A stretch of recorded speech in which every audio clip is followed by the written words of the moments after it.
نحمدہ و نصلی علی رسولہ الکریم۔ ہمیں آج 3 صورتیں پڑھنی ہیں، سورہ ابراہیم، سورہ ہجر اور سورہ نحل، جو قرآن مجید کی بالترتیب سورہ نمبر 14، 15 اور 16 ہے۔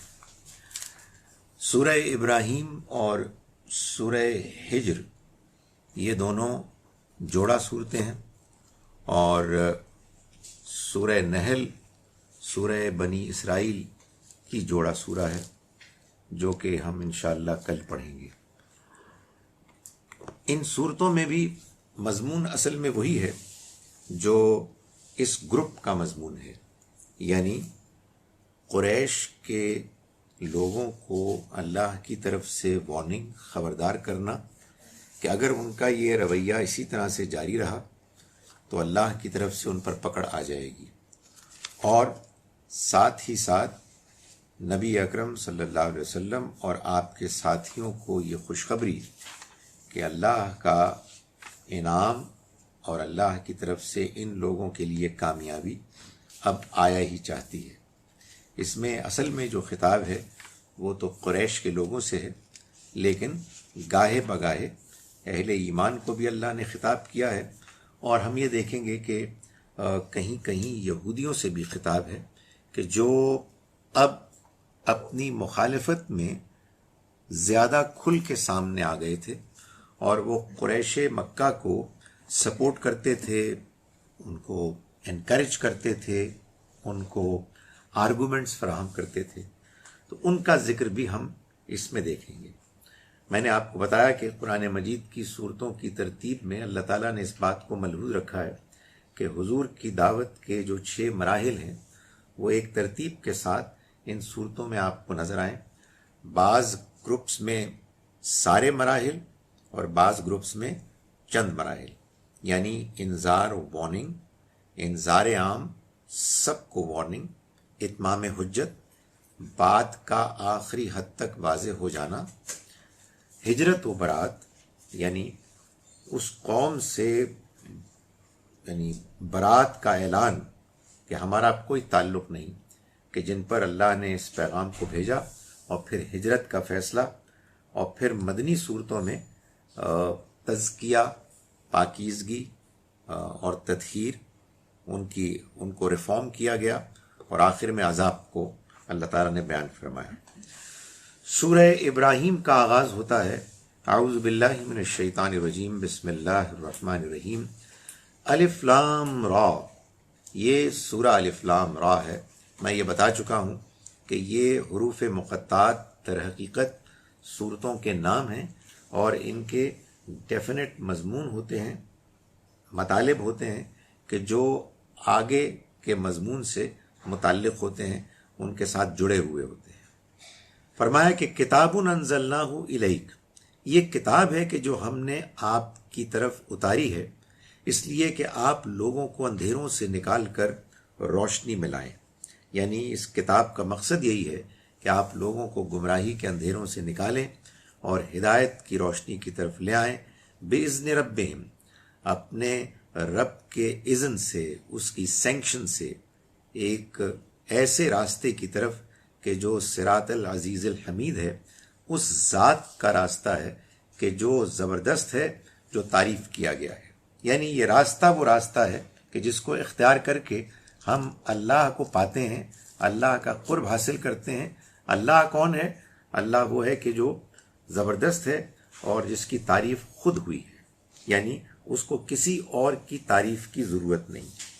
اس کے بعد آیات نمبر 4 اور 5 میں اللہ تعالیٰ کا ارشاد ہے کہ وما ارسلنا من رسول، اور ہم نے رسول جب بھی بھیجے ان کی قوم کی زبان میں ان کو بھیجا، یعنی وہ ان کی زبان میں ان سے کلام کرتے، پھر اس لیے کہ وہ انہیں اچھی طرح سے کھول کر سمجھا دیں۔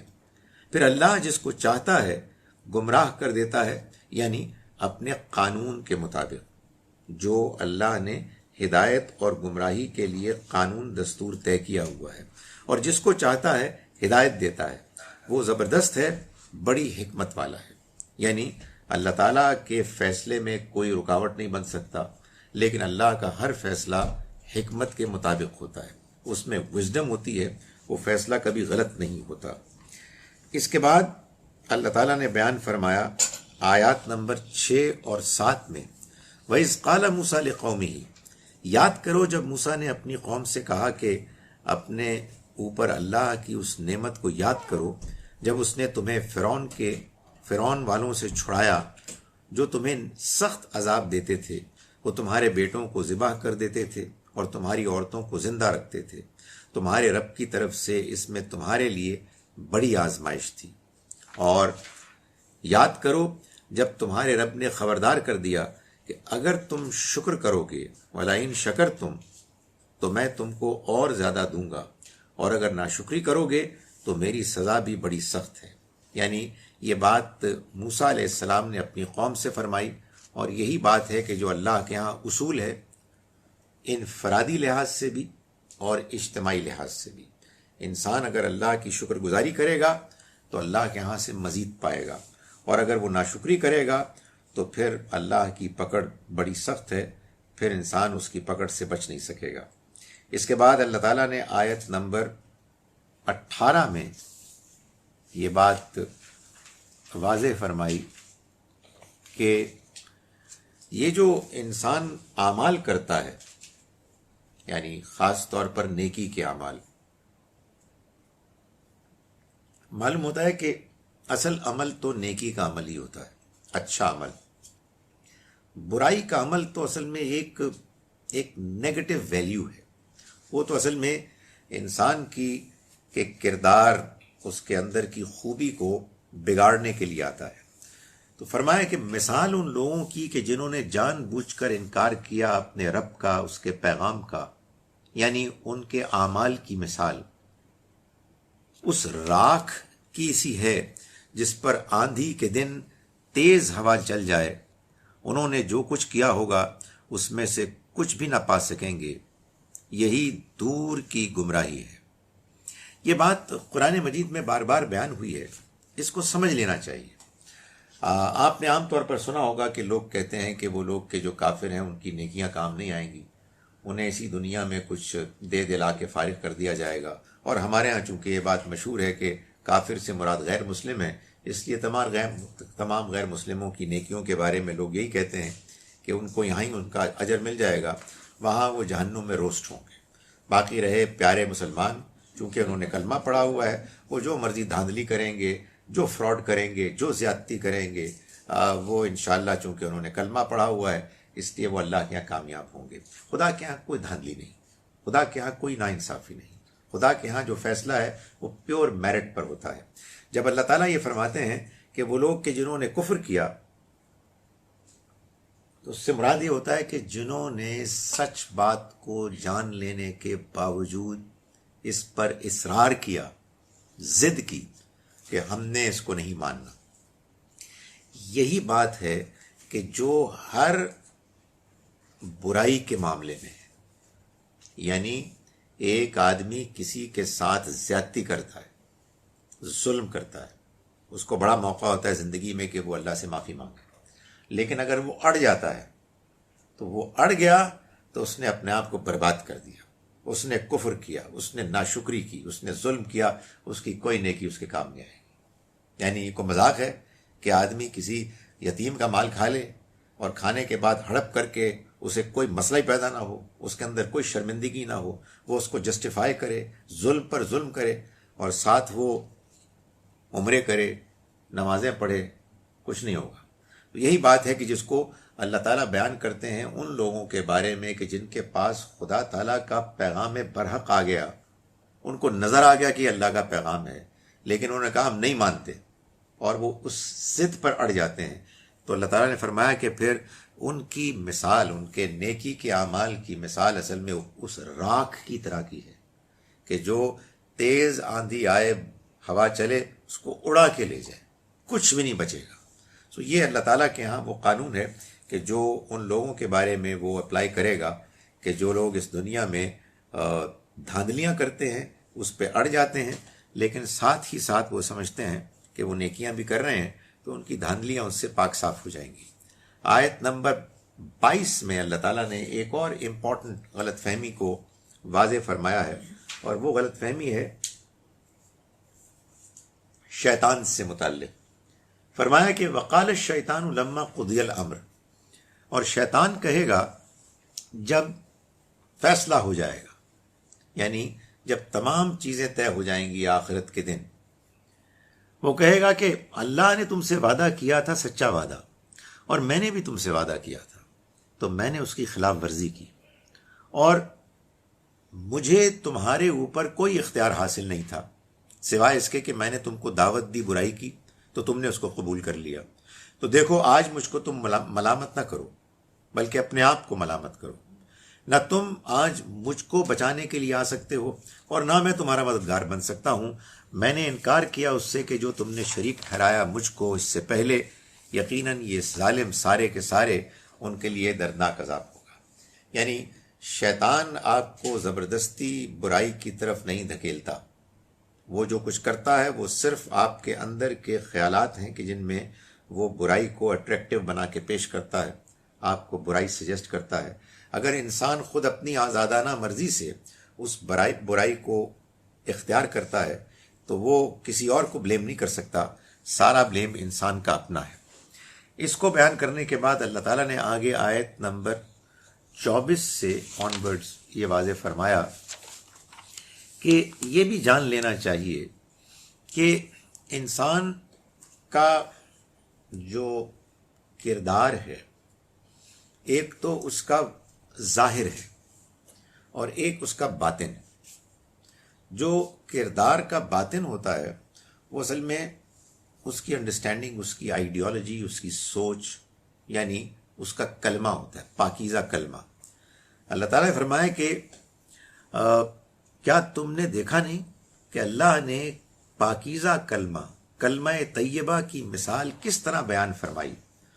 وہ ایک پاکیزہ درخت کی طرح ہے جس کی جڑیں زمین میں اتری ہوئی اور اس کی شاخیں آسمان میں فضا میں پھیلی ہوئی ہیں۔ وہ اپنے رب کی مرضی اذن سے اپنا پھل ہر فصل میں دیتا رہتا ہے۔ یہ کلمہ طیبہ کی مثال ہے، اور اللہ لوگوں کے لیے مثالیں بیان کرتا ہے تاکہ وہ یاد دہانی حاصل کریں۔ یعنی یہ مثال کے ذریعے سے سمجھایا کہ انسان کا ایمان، اس کی آئیڈیالوجی، اس کی سوچ اور اس کے عمل اور اس کے کردار میں کیا تعلق ہوتا ہے۔ اس کی سوچ، اس کی انڈرسٹینڈنگ، اس کا ایمان یہ جڑ ہے، جیسے درخت کی جڑیں ہوتی ہیں، اور اس کا کردار، اس کا اخلاق یہ پھر اس کے برگبار ہیں، اس کے پھل ہیں، اس کے پتے ہیں، اس کی شاخیں ہیں۔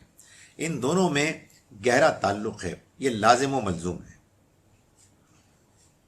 اس کے بعد فرمایا اور اس کے مقابلے میں کلمہ خبیثہ یعنی برا کلمہ، برا نظریہ، بری سوچ، اس کی مثال ایک خبیث درخت کی ہے جو زمین کے اوپر ہی سے اکھاڑ لیا جائے، اس کو کوئی ثبات حاصل نہ ہو، یعنی اس کی کوئی بیسس ہی نہیں ہے، اس میں کوئی وزن ہی نہیں ہے، اس کی جڑیں ہی نہیں ہیں۔ تو اللہ تعالیٰ یہ بتاتے ہیں کہ اصل میں یہ انسان کا ایمان، اس کا جو اخلاق ہے، یہ بیسڈ ہوتا ہے انسان کے اپنے انڈرسٹینڈنگ پر، اس ایمان پر، اس کلمہ طیبہ پر، کہ جو اس کو بنیاد فراہم کرتا ہے، اور ان دونوں کے درمیان ایک ریگولر ایک کانٹیکٹ ہوتا ہے۔ یہاں سے گویا کہ نیکی کی سپلائی جاتی ہے اور وہاں پھر اس کے نتیجے میں نیکیاں سرزد ہوتی ہیں۔ اس کے بعد سورہ مبارکہ کے آخر میں جا کے اللہ تعالیٰ نے بتایا کہ ابراہیم علیہ السلام نے جب اللہ کا گھر تعمیر کیا تو آیت نمبر 37 سے اللہ تعالیٰ فرماتے ہیں کہ انہوں نے دعا کی،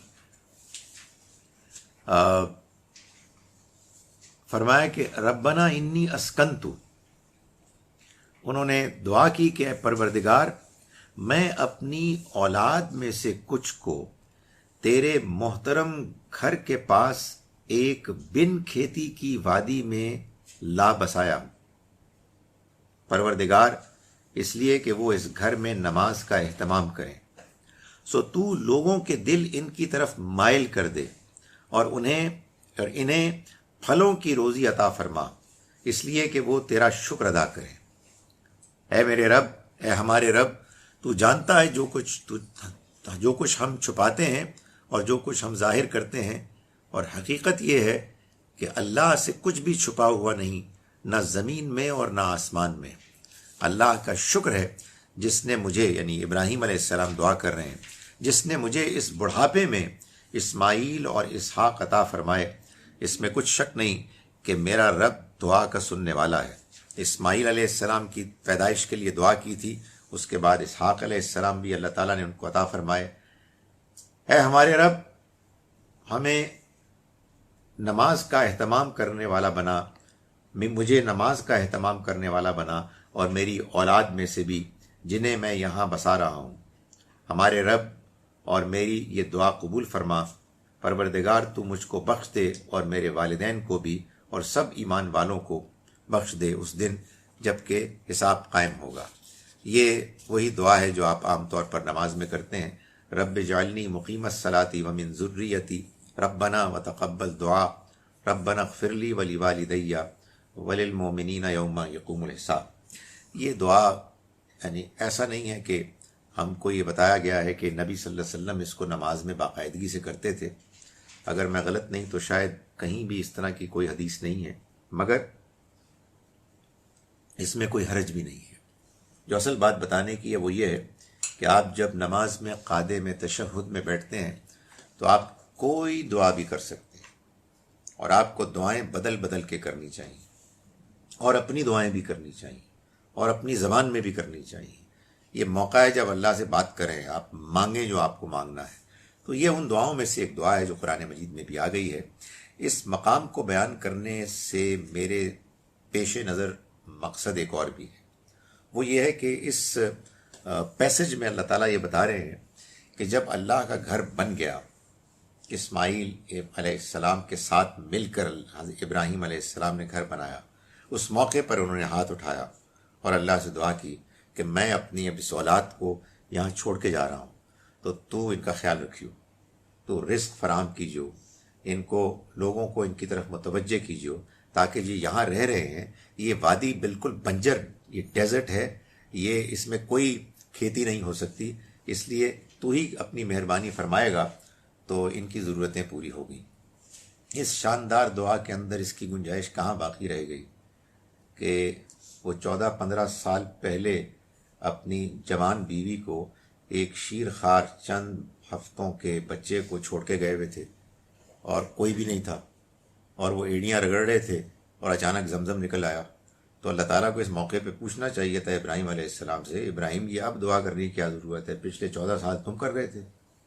تو اس سے معلوم ہوا کہ جو وہ واقعہ ہے وہ معلوم نہیں کہاں سے آیا ہے۔ اصل میں قرآن تو یہ بتا رہا ہے، اور قرآن مجید ہی کی بات سمجھ میں بھی آتی ہے۔ بھائی یہ کیا تعلیمات ہیں کہ آپ یہ بتا رہے ہیں کہ کچھ بھی نہیں ہے، کوئی پلان بھی نہیں ہے، اور آپ ایک جوان عورت کو اس کے بچے کے ساتھ، چھوٹے سے بچے کے ساتھ ایک ایسی ولڈرنیس میں چھوڑ کے جا رہے ہیں کہ جہاں کوئی پوچھنے والا نہیں ہے۔ تو یہ معلوم ہوا کہ انہوں نے یہ دعا کی تھی جب گھر بن گیا تھا، اور گھر بننے کے بعد انہوں نے اسماعیل علیہ السلام کو وہاں بسانے کا فیصلہ کیا، تو یہ دعا کی، اور اس دعا کے ساتھ اللہ سے درخواست کی کہ اے خدایا اب یہ تیرا پروجیکٹ ہے، اور تیرے پروجیکٹ میں اب یہ رہیں گے یہاں، تو پھر ان کو رزق فراہم کر اور لوگوں کی توجہ ان کی طرف کر۔ اس کے بعد دوسری سورہ مبارکہ شروع ہوتی ہے، اور وہ سورہ ہے سورہ ہجر، جو اس کی جوڑا سورہ ہے۔ یہ سورہ مبارکہ بھی شروع ہوتی ہے الف لام را سے۔ بسم اللہ الرحمن الرحیم، الف لام را، یہ سورہ الف لام را ہے۔ تلک آیات الکتاب و قرآن مبین، یہ کتاب اللہ کی کتاب، یعنی ایک واضح کتاب کی آیات ہیں۔ یعنی اللہ کی کتاب کون سی ہے؟ وہ کتاب کی جس کی آیات واضح ہیں، جو اپنی بات کو بیان کرنے میں بہت وضاحت کرتی ہے، اس کو سمجھنے میں کوئی مشکل نہیں ہوتی۔ وہ دن بھی آئیں گے کہ جب یہ انکار کرنے والے تمنا کریں گے کہ کاش ہم مسلمان ہوتے. ربما یود الذین کفروا لو کانوا مسلمین. یہ ہم نے دونوں آیات الحمدللہ ملا کے پڑھ لی، اس لیے کہ ہم قرآن مجید پڑھ رہے ہیں، ورنہ اگر آپ سپارے پڑھ رہے ہوتے تو یہ نہیں کر سکتے تھے، کیونکہ ایک 13ویں پارے میں ہوتی اور ایک 14ویں پارے میں ہوتی. یہ کام جب انسان کرتا ہے تو اسی طرح کے الل ٹپ قسم کام کرتا ہے جن کی کوئی بنیاد نہیں ہوتی. خدا کا کلام ہے، بالکل کنسسٹنٹ کلام ہے. اس میں اگر آپ کبھی کوئی فرق کریں گے تو صورتوں کے حساب سے کریں گے. سپاروں کا کوئی تعلق اللہ کے دین سے نہیں ہے. یہ انسان کی ایک ایجاد ہے جس کے بارے میں جب مسلمانوں کو ہوش آئے ان کو جلد سے جلد اس سے اپنے آپ کو بچا لینا چاہیے.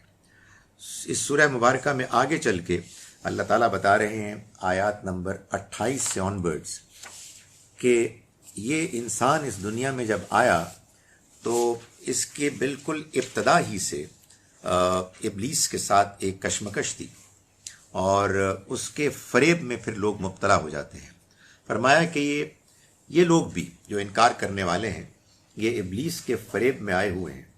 ہم نے انسان کو سڑے ہوئے گارے کی کھنکھناتی مٹی سے بنایا تھا اور اس سے پہلے جنوں کو لو کی لپٹ سے پیدا کیا تھا. انہیں یاد دلاؤ جب تمہارے رب نے فرشتوں سے کہا تھا کہ میں سڑے ہوئے گارے کی کھنکھناتی مٹی سے ایک انسان، ایک بشر پیدا کر رہا ہوں. سو جب میں اس کو پورا بنا لوں اور اس میں اپنی روح پھونک دوں تو تم سب اس کے آگے سجدہ ریز ہو جانا. پھر یہی ہوا، تمام فرشتے سجدے میں گر پڑے اور جنات بھی سوائے ابلیس کے. یہ درمیان میں جنات بھی میں اس لیے کہہ رہا ہوں کہ آگے چل کے کل ہی انشاءاللہ ہم دیکھیں گے کہ سورہ کہف میں اللہ تعالیٰ نے واضح فرمایا کہ ابلیس جنات میں سے تھا. سو اللہ تعالیٰ نے ان کو بھی کہا تھا، اس نے سجدہ کرنے والوں کا ساتھ دینے سے انکار کر دیا. اللہ نے پوچھا، اے ابلیس تیرا کیا معاملہ ہے، تو سجدہ کرنے والوں میں شامل نہیں ہوا؟ اس نے جواب دیا کہ میں اس کے لیے تیار نہیں کہ ایک ایسے بشر کو سجدہ کروں جسے تو نے سڑے ہوئے گارے کی کھنکھناتی مٹی سے پیدا کیا ہے. فرمایا یہ بات ہے تو یہاں سے نکل جاؤ، اس لیے کہ تو اب راندہ درگاہ ہو گیا، ریجیکٹڈ ہو گیا، اور تجھ پر روز جزا تک لعنت ہے. اس نے کہا کہ اے پروردگار پھر مجھے اس دن تک کے لیے مہلت دے دے جب لوگ اٹھائے جائیں گے. فرمایا تو بھی انہی میں سے ہے جنہیں اس مقرر وقت کے دن تک کے لیے مہلت دی گئی. اس نے کہا پروردگار جیسا تو نے مجھے گمراہ کیا اسی طرح سے اب میں بھی ان کے لیے زمین میں پیدا کر دوں گا ایسے بندوبست جس سے کہ وہ متاثر ہوں گے. دل فریب چیزیں ان کے لیے مہیا کروں گا اور ان میں سے تیرے چنے ہوئے بندوں کے علاوہ سب کو گمراہ کر کے چھوڑوں گا. فرمایا یہی سیدھا راستہ ہے، ایک راستہ جو مجھ تک پہنچنے والا ہے. میرے بندوں پر تیرا ہرگز کوئی زور نہیں ہوگا سوائے ان کے، یعنی تیرا زور صرف انہی پر چلے گا جو بہکے ہوئے لوگوں میں سے تیری پیروی کریں گے، اور ان سب کے لیے جہنم کا وعدہ ہے. سو اللہ تعالیٰ نے یہاں بتا دیا اور قرآن مجید میں اور بھی جگہوں پر بتایا کہ جو لوگ گمراہی کا راستہ اختیار کرتے ہیں اصل میں وہ اپنے اعلانیہ کھلے دشمن ابلیس شیطان کا راستہ اختیار کرتے ہیں. ان کو ڈیپ ڈاؤن یہ معلوم ہے کہ جو کام وہ کر رہے ہیں وہ کام غلط ہے، لیکن شیطان نے ان کے لیے اس راستے کو اتنا زیادہ متاثر کن، اٹریکٹیو، گلیمرس بنا دیا ہے کہ وہ اب اس کے چنگل سے باہر نکلنے کی پوزیشن میں نہیں اپنے آپ کو پاتے. اس کے بعد آیات نمبر 49 سے 51 تک اللہ تعالیٰ نے جو بات فرمائی وہ اصل میں ایک تمہید ہے ابراہیم علیہ السلام کے اس واقعے کی کہ جس میں ابراہیم علیہ السلام کے پاس فرشتے آئے، وہ فرشتے ان کے پاس بھی آئے اور پھر اس کے بعد وہ قوم لوط کی طرف گئے. لوط علیہ السلام ابراہیم علیہ السلام کے بھتیجے تھے، چنانچہ وہ کنٹمپریز تھے، ایک ہی زمانے میں انہوں نے دنیا میں وقت گزارا. تو وہ فرشتے پہلے ابراہیم علیہ السلام کے پاس آئے اور پھر اس کے بعد لوط علیہ السلام کی طرف گئے.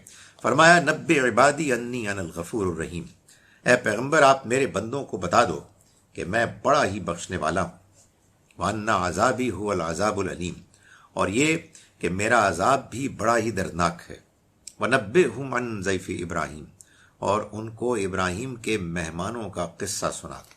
اب اس کے بعد اس کی تفصیل ہے، یعنی یہ فرشتے تھے کہ جو ابراہیم علیہ السلام کے پاس تو آئے اللہ کی طرف سے اس خوشخبری کے ساتھ کہ ان کے ہاں ایک فرزند، ایک بیٹا ہوگا۔ چنانچہ اللہ تعالیٰ بڑا مہربان ہے، بڑا رحم کرنے والا ہے۔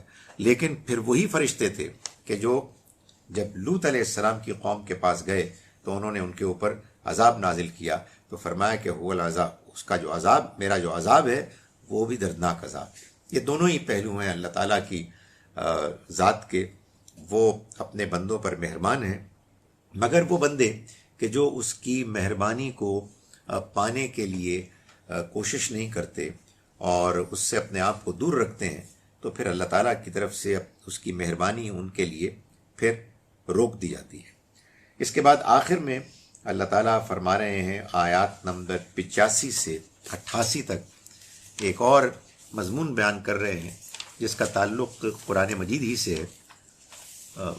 فرمایا کہ وما خلقنا السماوات والارض وما بینہما، اور ہم نے زمین اور آسمانوں کو اور ان کے درمیان سب چیزوں کو پیدا کیا الا بالحق، مقصد کے ساتھ، یعنی یہ ایسے ہی اللہ کی کوئی بے سوچی سمجھی علل ٹپ تخلیق نہیں ہے، بلکہ اللہ نے اس کائنات کو، اس دنیا کو بنایا ہے ایک مقصد کے لیے۔ فرمایا کہ اس میں کچھ شک نہیں کہ قیامت آنے والی ہے، اس لیے ان کے ساتھ خوبی سے درگزر کرو۔ یعنی اگر یہ لوگ انکار کر رہے ہیں، مذاق اڑا رہے ہیں، تو اگنور کرو، ان کو چانس دو، ان کو سمجھاؤ، ان تک بات پہنچنی چاہیے۔ اگر پہلے ہی ان کے برے ریئیکشن میں تم نے ان کے ساتھ سختی کرنی شروع کر دی تو پھر یہ ہوگا کہ وہ لوگ کہ جن کے اندر بات کے سمجھنے کا امکان تھا وہ بھی تمہارے اس رد عمل کے نتیجے میں دور ہو جائیں گے۔ اس لیے پہل بڑی دیر تک لوگوں کو بات سمجھانی چاہیے، ان تک بات پہنچانی چاہیے، الا یہ کہ خدا کا فیصلہ آ جائے کہ نہیں اب بہت ہو گئی، انف از انف۔ یہ فیصلہ آتا ہے جب اللہ کے پیغمبر موجود ہوتے ہیں جن پر اللہ کی وحی نازل ہوتی ہے۔ جب اللہ کی وحی نازل نہیں ہوگی، یعنی اس کے آنے کا سلسلہ بند ہو گیا، تو اب یہ نہیں ہو سکتا کہ ہم اپنی طرف سے فیصلہ کریں کہ اس شخص یا ان لوگوں کے بارے میں ہم نے جتنی کوشش کی ہے یہ بہت کافی ہے۔ نہیں، ہم نہیں فیصلہ کر سکتے، یہ فیصلہ پیغمبر بھی نہیں کر سکتے۔ اللہ تعالیٰ پیغمبروں کو بھی یہ کہہ دیتے ہیں کہ آپ نے صبر کرنا ہے اور انتظار کرنا ہے۔ کس چیز کا انتظار کرنا ہے؟ اللہ کے فیصلے کا۔ تو اللہ فیصلہ کرے گا تو ان کے معاملے میں کوئی سختی ہوگی، ورنہ اس سے پہلے سختی نہیں ہو سکتی۔ اس سے پہلے بندوں کے لیے کہ جن کے پاس اللہ کا پیغام ہے، جو ان کے سامنے اللہ کی دعوت کو پیش کر رہے ہیں، سوائے نرمی کے کوئی اور رویہ جائز نہیں ہے۔ فرمایا کہ آپ ان سے خوبی سے درگزر کریں، یقیناً آپ کا رب سب کو پیدا کرنے والا ہے اور بڑا علم رکھنے والا ہے۔ ہم نے تم کو 7 جوڑوں کی شکل میں دیں، یعنی یہ پیغام دیا، یعنی قرآن عظیم دیا۔ وَلَقَدْ آتَيْنَاكَ سَبْعًا مِّنَ الْمَثَانِي وَالْقُرْآنَ الْعَظِيمِ۔ یہ اللہ تعالیٰ فرما رہے ہیں کہ ہم نے تو آپ کو 7 جوڑا دی، یعنی یہ عظیم قرآن دیا۔ یہ عظیم قرآن کیا ہے؟ یہ اصل میں 7 گروپس پر مشتمل ہے، جن گروپس میں صورتیں جوڑا ہیں۔ تو اللہ تعالیٰ نے قرآن کو یہاں ایک اشارے کے ساتھ بالکل ابتدا میں مکی دور کی ان صورتوں میں بیان کر دیا، اور نبی صلی اللہ علیہ وسلم کو تسلی دی کہ آپ کو کیا ضرورت ہے کہ ان لوگوں کی ان جو کامیابیاں ہیں دنیاوی، ان سے متاثر ہوں۔ فرمایا کہ آپ ان چیزوں کی طرف آنکھ اٹھا کر بھی نہ دیکھیں جو ہم نے ان کے مختلف گروہوں کو دے رکھی ہیں، اور ان کی حالت پر غم نہ کرو۔ تم اپنے شفقت کے بازو اہل ایمان پر جھکائے رکھو، اور نہ ماننے والوں سے کہہ دو کہ میں ایک کھلا ہوا خبردار کرنے والا ہوں۔ ظاہر ہے کہ یہ چیز کہ نبی صلی اللہ علیہ وسلم ان کی کسی دنیاوی کامیابی کی سے متاثر ہوتے ہوں گے، اس کا کوئی امکان نہیں۔ یہ بات جب بتائی جاتی ہے تو اصل میں ان لوگوں کو بتائی جاتی ہے آپ کے ذریعے سے کہ جو آپ کے فالوورز میں سے ابھی نئے تھے، ابھی رو تھے، خام تھے، کہ تمہیں ان لوگوں کی طرف آنکھ اٹھا کے دیکھنے کی ضرورت نہیں ہے، تمہارے پاس تو اللہ کا کلام ہے۔ یہ کلام کیا ہے؟ یہ کلام اللہ نے طے کیا ہوا ہے کہ یہ 7 صورتوں کے گروپس میں ہوگا اور اس میں صورتیں جوڑا جوڑا ہوں گی۔ اس کے بعد اگلی سورہ مبارکہ ہے سورہ نحل، جس میں کہ میں نے آپ سے گزارش کی اللہ تعالیٰ نے اس کو بھی ایک جوڑے کی صورت میں اگلی سورہ بنی اسرائیل سے متعلق کیا۔ ان دونوں صورتوں میں بھی ہم یہ دیکھیں گے کہ مضمون تو وہی ہے جو پورے گروپ میں آپ کو غالب نظر آئے گا، یعنی قریش کے انکار کرنے والوں کو وارننگ اور اہل ایمان کو خوشخبری، مگر معلوم یہ ہوتا ہے کہ اس میں یہ وارننگ بھی اور یہ خوشخبری بھی دونوں زیادہ نمایاں ہو گئے ہیں۔ اس میں سورہ نحل اور سورہ بنی اسرائیل میں جو آپس میں تعلق نظر آتا ہے جوڑے کا، وہ یہ ہے کہ جو بات سورہ نحل میں ذرا اجمال اور اختصار کے ساتھ بیان ہوئی ہے، بریفلی بیان ہوئی ہے، وہی سورہ بنی اسرائیل میں ذرا تفصیل کے ساتھ نظر آتی ہے۔ جوڑے بعض اوقات اس طرح کے بھی ہوتے ہیں، یعنی ایک سورہ میں ایک بات کو انٹروڈیوس کیا گیا اور دوسری سورہ میں اسی انٹروڈیوسڈ مضمون کو اور ایکسپینڈ کیا گیا۔ سورہ نحل اور سورہ بنی اسرائیل میں یہ تعلق بھی نظر آتا ہے۔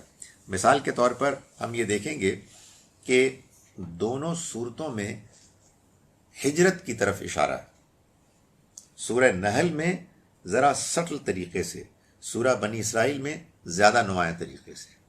اسی طرح سے ہم دیکھیں گے کہ اللہ تعالیٰ مکی صورتوں میں بھی اہل ایمان کو یہ بتاتا ہے کہ بیسک موریلٹی کے اصول کیا ہیں، وہ کیا نکات ہیں، وہ کیا پوائنٹس ہیں، وہ کیا فیچرز ہیں کہ جو ایک انسان کے اندر ہونے چاہیے، ایک معاشرے کے اندر ہونے چاہیے، کہ جو مورلی اپرائٹ ہے۔ اس مضمون کو بھی قرآن مجید نے جس طرح سے بیان کیا ان دونوں صورتوں میں، ابھی ہم دیکھیں گے آج بھی اور کل بھی انشاءاللہ کہ سورہ نحل میں اس کو بالکل بریف انداز میں بیان کیا گیا، کمپریہنسو انداز میں۔ سورہ بنی اسرائیل میں اس کو پھیلایا گیا، اس کی تفصیل بیان کی گئی۔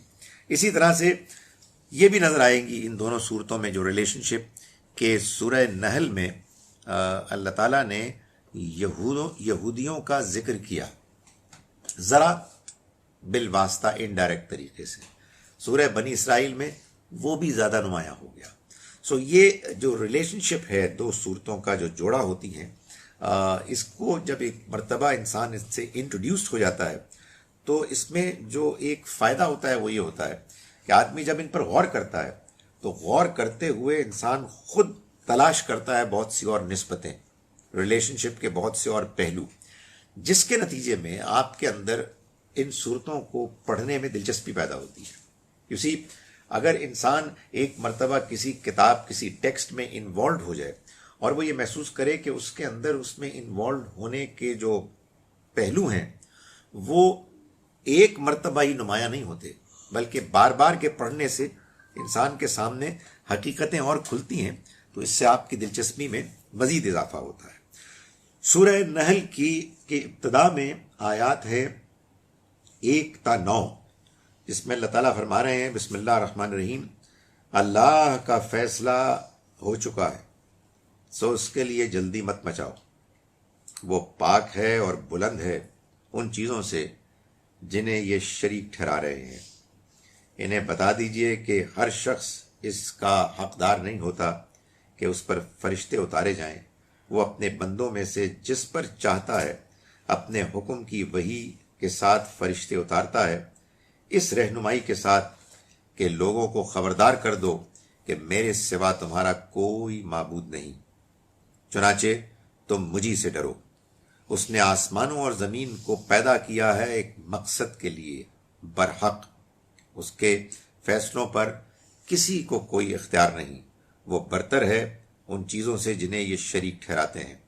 اس نے انسان کو ایک ذرا سی بوند سے پیدا کیا تو دیکھتے ہو کہ کیا اچانک وہ ایک کھلا ہوا دشمن بن جاتا ہے۔ یہ چوپائے بھی اس نے پیدا کیے جن میں تمہارے لیے سردی کے اوڑھنے کے کپڑے بھی ہیں، پوشاک بھی ہے، اور دوسرے فائدے بھی ہیں، اور ان سے تم کو کھانے کی غذا بھی ملتی ہے۔ ان کے اندر تمہارے لیے جمال بھی ہے، جب شام کے وقت ان کو تم واپس لاتے ہو اور جب صبح کو تم چرنے کے لیے چھوڑتے ہو۔ یہ تمہارے بوجھ ایسی جگہوں تک لے جاتے ہیں جہاں تم جان توڑ کر ہی پہنچ سکتے ہو۔ اس میں کوئی شبہ نہیں کہ تمہارا رب بڑا ہی شفیق، بڑا مہربان ہے۔ یہ گھوڑے اور خچر اور گدھے یہ بھی اس نے پیدا کیے ہیں تاکہ تم ان پر سوار ہو، اور یہ تمہارے لیے زینت کا ذریعہ بھی بنے۔ وہ ایسی چیزیں بھی پیدا کرتا ہے جنہیں تم نہیں جانتے۔ اس کو اگر تم اس کے قریب آنا چاہتے ہو تو جان لو کہ اللہ تک سیدھا راستہ ہی پہنچتا ہے، جبکہ بہت سے راستے ٹیڑھے بھی ہیں۔ اس نے تمہیں اختیار دیا ہے کہ جو راستہ چاہے تم اختیار کر لو، ورنہ اصل بات یہ ہے کہ اگر وہ چاہتا تو تم سب کو اسی ایک راہ کی ہدایت دے دیتا۔ یعنی یہ ابتدا میں اللہ تعالیٰ نے ایک گویا کہ اپنے دنیا کی اسکیم، اس کے منصوبے کا ایک خلاصہ بیان کر دیا، اور یہ بتایا کہ اس دنیا میں اللہ تعالیٰ اپنے بندوں پر مہربانی فرماتا ہے، اور ان کے لیے اس نے طرح طرح کی نعمتیں فراہم کی ہیں، اور لوگوں کو اختیار دے دیا ہے کہ وہ اپنے اختیار سے اپنے بارے میں فیصلہ کریں۔ وہ لوگوں پر کوئی زبردستی نہیں کرتا۔ یہی مضمون ہے کہ جو اس سورہ مبارکہ میں آپ کو ملے گا کہ وہ جاری ہے اپنے دلائل کے ساتھ۔ انہی دلائل میں اللہ نے اپنی جو نعمتیں بیان کی ہیں آگے چل کے، اس میں ہم دیکھتے ہیں آیات نمبر 66 سے 66 میں اللہ تعالیٰ اس کو بیان فرما رہے ہیں ایک خاص پہلو کو پوائنٹ آؤٹ کر کے۔ فرمایا کہ ان لکم فی الانعام لعبرہ، تمہارے لیے ان چوپایوں میں بڑا سبق ہے۔ ہم ان کے پیٹوں کے اندر ان کے گوبر اور خون کے درمیان سے تم کو خالص دودھ پلاتے ہیں جو پینے والوں کے لیے نہایت خوشگوار ہے۔ اسی طرح سے کھجور اور انگور کے پھلوں سے بھی تم ان سے نشے کی چیزیں بھی بناتے ہو اور کھانے کی اچھی چیزیں بھی بناتے ہو۔ اس میں یقیناً ان لوگوں کے لیے بڑی نشانی ہے جو عقل سے کام لیتے ہیں۔ اللہ تعالیٰ نے اسی طرح سے آگے چل کے اس میں واضح کیا کہ تم دیکھتے ہو کہ تمہارے رب نے شہد کی مکھی پر وحی کی کہ پہاڑوں اور درختوں پر میں اور لوگوں نے جو بیلیں باندھی ہوئی ہیں ان میں چھتے بنا کر پھر ہر قسم کے پھلوں سے رس چوس کر اور اپنے رب کی ہموار کی ہوئی راہوں پر چلتے ہیں۔ اس کے پیٹ سے ایک مشروب نکلتا ہے جس کے رنگ مختلف ہوتے ہیں، اس میں لوگوں کے لیے شفا ہے۔ اس کے اندر بھی یقیناً ان لوگوں کے لیے بڑی نشانی ہے جو غور کرتے ہیں اس بات پر کہ ایک جانب انسانوں کے اندر یہ ضرورت ہے کہ وہ کھائیں، وہ پئیں، جن سے کہ اس کی زندگی ممکن ہو۔ انسانوں کے اندر اللہ نے ٹیسٹ رکھے ہیں کہ جو ٹیسٹ جب ان کے مطابق انسان کو کھانے پینے کی اشیاء ملتی ہیں تو وہ اس سے لطف اندوز ہوتا ہے، اس کی صحت بھی بنتی ہے اور اس کو اپنی ضرورت اپنے ذوق ذائقے کے مطابق حاصل ہوتی ہے۔ اللہ تعالیٰ فرما رہے ہیں کہ یہ ایک جانب انسان کے اندر ضرورت موجود ہے، ڈیمانڈ موجود ہے، اور دوسری جانب اس ڈیمانڈ کو پورا کرنے کے لیے سپلائی ہے، امکانات ہیں، ریسورسز ہیں۔ ان پر اگر کوئی شخص غور کرے گا تو وہ یقیناً اس نتیجے تک پہنچے گا کہ یہ کسی ایسے رب کا ڈیزائن ہے کہ جو بہت حکیم ہے، ہر چیز سے واقف ہے، اس کی قدرت بے پناہ ہے، مہربان ہے، لوگوں کی ضرورتیں پوری کرنے والا ہے۔ خدا تعالیٰ چاہتا تو انسان کو یہ بات زبردستی اس کے ذہن میں ٹھونس دیتا۔ اس نے یہ نہیں چاہا، اس نے یہ چاہا کہ بندے کو آزادی ملے، ایک طرف دنیا کے عیش آرام کے امکانات ہوں جس میں اگر وہ چاہے تو الجھ کے سب کچھ فراموش کر دے، اور دوسری جانب اللہ کی وہ مہربانیاں ہیں کہ جو اس کو ایسے ملتی ہیں کہ وہ اگر ان پر غور کرے، وہ اللہ کا ہاتھ ویزیبل تو نہیں دیکھتا لیکن اگر غور کرے تو اسے ہر جگہ اللہ کا ہاتھ نظر آئے، اس کی حکمت، اس کی قدرت، اس کی رحمت، اس کی ربوبیت، یہ سب کچھ اس کو نظر آئے۔ تو اللہ تعالیٰ فرما رہے ہیں کہ اس میں بھی بڑی نشانیاں ہیں کہ جو اللہ لوگوں کو دودھ فراہم کرتا ہے، وہ ان کو شہد فراہم کرتا ہے، دیکھو کس طرح سے یہ بندوبست ہوتا ہے، کبھی اس کے بننے کے جو پروسیس ہے اس کو دیکھو، جہاں جہاں سے نکل کر یہ تمہارے پاس نعمت آتی ہے اس پہ بھی کبھی غور کرو، تو تم اس نتیجے کو ٹھکرا نہیں سکتے کہ یہ اس ذات کی طرف سے سب کچھ تمہیں مل رہا ہے کہ جس کی مہربانیوں کی کوئی انتہا نہیں۔ اس کے بعد وہ مضمون ہے کہ جس کی طرف میں نے اشارہ کیا پہلے، کہ اللہ تعالیٰ یہ بتا رہے ہیں کہ اس دنیا میں اللہ نے انسان کو بھیجا تو اندھا بنا کر نہیں بھیجا، بلکہ انسان کے اندر اللہ کی طرف سے ایک طے شدہ موریلٹی ہے کہ جس کو اللہ نے ہر انسان کے اندر ودیت کیا۔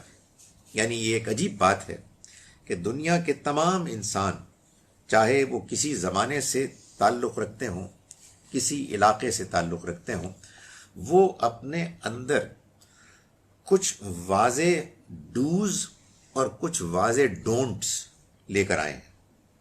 انسان کے اندر ایک ایسی اخلاقیات کا احساس موجود ہے کہ جس کو آدمی اریز کر ہی نہیں سکتا، نکال ہی نہیں سکتا۔ تو اللہ نے اس کو بیان فرمایا آیت نمبر 90 میں، فرمایا ان اللہ یأمر بالعدل، اللہ حکم دیتا ہے تم کو، ہدایت کرتا ہے تم کو انصاف کی، یعنی جس کا جو رائٹ بنتا ہے اسے وہ رائٹ ملنا چاہیے۔ یہ رائٹس کیا ہیں، اس کا احساس بھی انسان کے اندر موجود ہے۔ اس میں کچھ بحث ہو سکتی ہے، اس میں کچھ ڈسکشن ہو سکتی ہے، لیکن اس میں کوئی شک نہیں ہے کہ انسان بنیادی طور پر اپنے اندر یہ شعور، یہ احساس، یہ انڈرسٹینڈنگ لے کے آیا ہے کہ ہر انسان کے کچھ حقوق ہیں اور وہ حقوق اس کو ملنے چاہیے۔ والاحسان، اور اللہ تمہیں ہدایت کرتا ہے احسان کی بھی۔ احسان سے مراد یعنی عدل سے آگے بڑھ کر، ایک تو یہ ہے کہ آپ نے کسی کو جتنا وہ ڈیزرو کرتا ہے اتنا دے دیا، یہ تو ظاہر ہے کہ ایک انصاف کی بات اچھی ہے، لیکن اس سے آگے بڑھ کر اگر انسان مزید کسی کو دے جو وہ ڈیزرو نہیں کرتا، اس سے وہ حسن پیدا ہوتا ہے کہ جس میں انسان دوسرے کے اوپر احسان کرتا ہے، دوسرے کے ساتھ تعلقات اچھے ہوتے ہیں، لوگ ایک دوسرے کے ساتھ محسوس کرتے ہیں جذباتی لگاؤ۔ تو اللہ تعالیٰ فرماتے ہیں کہ اللہ تمہیں ہدایت کرتا ہے عدل کی اور احسان کی، وَإِيتَاءِ ذِي الْقُرْبَى، اور رشتہ داروں پر خرچ کرنے کی۔ یعنی یہ جو انسان کے اندر احسان کا جذبہ ہے، اس کا ایک نتیجہ یہ نکلتا ہے کہ انسان اپنی ذات سے باہر نکل کے دیکھتا ہے اور وہ یہ محسوس کرتا ہے کہ لوگ ہیں کہ جو ضرورت مند ہیں۔ خاص طور پر انسان کی ذمہ داری عائد ہوتی ہے اس کے اوپر اخلاقی طور پر اس کے ان رشتہ داروں کے بارے میں کہ جو ضرورت مند ہیں، جو اللہ کی طرف سے جو حالات پیدا ہوئے اس میں اس کے مقابلے میں زندگی کی دوڑ میں وہ پیچھے رہ گئے۔ تو اللہ تعالیٰ فرماتے ہیں کہ یہ حکم دیتا ہے، وہ ہدایت کرتا ہے کہ ان کی مدد کی جائے۔ یہ ہیں اصل میں وہ بنیادی ڈوز جن سے کہ پھر بہت سے اور ایسے اخلاقی ایکسپیکٹیشنز پیدا ہوتی ہیں، ان کی انڈرسٹینڈنگ انسان کے اندر موجود ہوتی ہے، جن کو آگے چل کے سورہ بنی اسرائیل میں اللہ تعالیٰ مزید کھولیں گے۔ فرمایا وَيَنْهَا عَنِ الْفَحْشَاءِ، اور وہ تمہیں روکتا ہے فحش کاموں سے، بے حیائی کے کاموں سے، وہ کام کہ جن کی گندگی کا کیٹیگری کا ہونا انسان جانتا ہے اپنی فطرت میں۔ وہ اپنے قریبی رشتہ داروں کے بارے میں اس طرح کے کاموں کے بارے میں سوچ کر بھی پریشان ہو جاتا ہے، جھنجھلاتا ہے، لیکن شیطان انہی کاموں کو اس کے لیے اٹریکٹیو بنا کر پیش کرتا ہے اور انسان اس میں الجھ جاتا ہے۔ تو اللہ تعالیٰ اس کو کہ جو بے حیائی ہے اس سے انسان کو روکتا ہے اور اس طرح سے بیان کرتا ہے کہ یہ بے حیائی کیا چیز ہے، اس کا برا ہونا انسان اپنی فطرت میں پیدائشی طور پر جانتا ہے۔ والمنکر، اور وہ روکتا ہے ان برائیوں سے کہ جو برائیاں انسان کے معاشرے میں برائی ہونے کی حیثیت سے انڈرسٹوڈ ہے، یعنی آدمی جانتا ہے کہ بہت سے کام ہیں جو نہیں کرنے والے، لوگوں کے ساتھ زیادتی نہیں ہو سکتی، جھوٹ نہیں بولا جا سکتا، دھوکہ نہیں دیا جا سکتا، تنگ نہیں کیا جا سکتا، وغیرہ وغیرہ، جو چیز برائیاں ہیں یعنی جن کا برا ہونا آدمی جانتا ہے۔ والبغی، اور زیادتی کرنا، سرکشی کرنا، یعنی دوسروں سے ان کے حقوق چھین لینا، دوسروں کے اوپر غلبہ پانے کی کوشش کرنا، ان کے جو رائٹس ہیں، ان کے جو اختیارات ہیں، ان کو زبردستی چھین لینا۔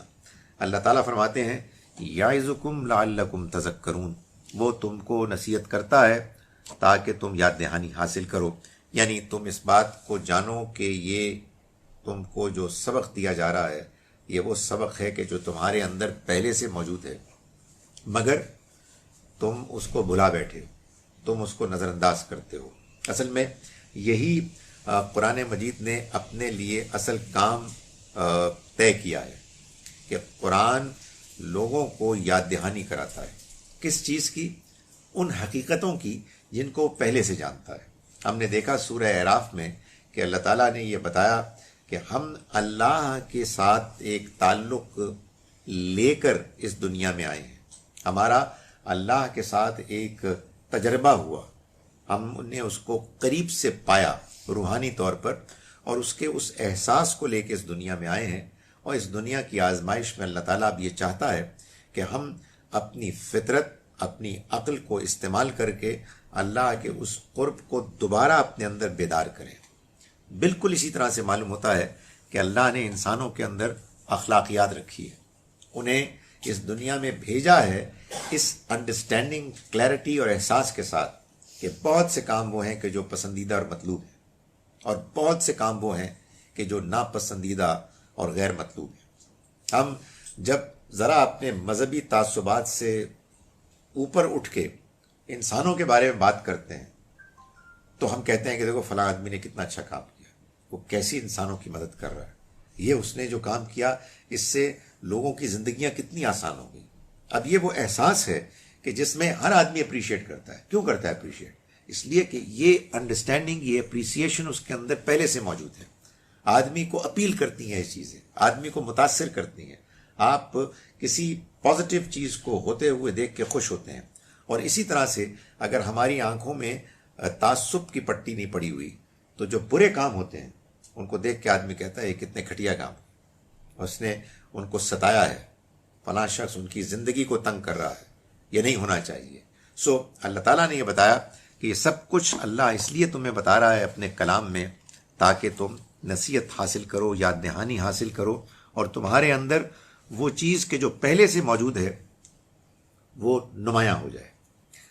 اس کے بعد آیت نمبر 123 میں اللہ تعالیٰ نے ایک اور حقیقت کو بیان کیا جو دین کے معاملے میں ایک بڑی اہم حقیقت ہے۔ ابراہیم علیہ السلام کا ذکر کرتے ہوئے اللہ تعالیٰ نے فرمایا نبی صلی اللہ علیہ وسلم کو خطاب کر کے آیت نمبر 123 میں ثم اوحینا الیک، پھر اس کے بعد یعنی ابراہیم علیہ السلام کے بعد اب ہم نے وحی کی آپ پر اے پیغمبر، ان اتبع ملت ابراہیم حنیفہ، کہ آپ ابراہیم کے طریقے کی پیروی کیجئے، حنیفہ جو بالکل یکسو تھے، وما کان من المشرکین، اور وہ مشرکوں میں سے نہیں تھے۔ یعنی ابراہیم علیہ السلام کے طریقے کی پیروی کرنے کا کیا مطلب ہے؟ ابراہیم علیہ السلام پر کوئی قرآن مجید تو نازل نہیں ہوا تھا، قرآن مجید تو اللہ کی آخری کتاب ہے، تو ابراہیم علیہ السلام کا دین، ان کا طریقہ کیا تھا؟ یہ سنت، یہ نماز، یہ روزہ، یہ حج کا ذکر تو ابھی ہم نے دیکھا کہ انہوں نے اللہ کا گھر بنایا، یہ زکوٰۃ، یہ پاک صاف رہنا، یہ نماز جنازہ وغیرہ وغیرہ۔ یعنی ہماری روزمرہ کی زندگی میں بہت سے معاملات ایسے ہیں جن کا تعلق عبادات سے ہے، جن کا تعلق ایک دوسرے کے ساتھ میل جول سے ہے، ہم ایک دوسرے کو سلام کرتے ہیں، ہم کھاتے ہیں دائیں ہاتھ سے، ہمارے ایٹیکیٹ ہیں، ہمارے کچھ رسوم ہیں، یہ دین کا حصہ بنا دیے گئے ہیں۔ اور یہ وہ حصہ ہے کہ جو قرآن مجید کے علاوہ ہے۔ قرآن نے اس آیہ مبارکہ میں اس حصے کو باقاعدہ واضح کر دیا ہے کہ یہ نبی اکرم صلی اللہ علیہ وسلم کے کاموں میں سے، ذمہ داریوں میں سے ایک ذمہ داری تھی کہ قرآن کو پیش کرنے کے علاوہ وہ ابراہیم علیہ السلام کے طریقے کو فالو بھی کریں۔ اس طریقے کو آپ نے اختیار کیا اور اس طریقے کو آپ نے پوری امت میں جتنے بھی آپ کے ساتھی صحابہ پہلی نسل کے لوگ تھے ان میں پریکٹیکلی انٹروڈیوس کرا دیا جیسے آپ نے قرآن دیا. چنانچہ قرآن ہی کی طرح اس سنت عمل پر اجماع ہو گیا، اور پھر قرآن ہی کی طرح یہ سنت اعمال تھے کہ جو اگلی نسلوں میں ایسے گئے کہ ان میں کوئی گیپ ہی نہیں تھا، ان انٹرپٹڈ کنٹینیوٹی کے ساتھ. تو قرآن مجید نے اس کا حکم دیا، اور یہ پھر دین کا ایک حصہ بن کے جیسے قرآن تھا ویسے ہی سنت ہم کو ملی. ہمارے ہاں بعض لوگ یہ کہتے ہیں کہ اصل میں دین صرف قرآن میں ہے. یہ بات غلط ہے.